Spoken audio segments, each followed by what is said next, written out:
Hey everyone, in today's video I'm going to show you how to activate your deactivated Uber account. It's actually really simple and I'll walk you through it. So if your account was deactivated but hasn't been 30 days yet, all you need to do is log back into your Uber account.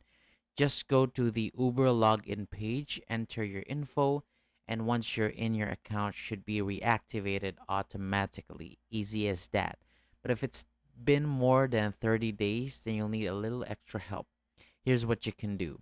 Head over to Google and search for Uber customer service. Click on the first link that shows up, and usually it'll say something like Uber Help or Uber Hub. And once you're there, select the option Driving and Delivery.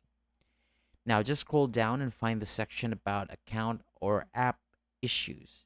Tap the one that says you can't sign in or go online, then choose the option that says can't sign in. And then you'll see a few choices for why you can't get into your account. Pick the one that matches your situation, or if none of them really fits, you can choose another reason. Then just fill in your information, name, email, phone number, and describe your issue. Once you submit it, Uber support should reach out to you and help you get your account reactivated. If that's it, super simple. Thank you so much for watching, and I'll see you on the next one.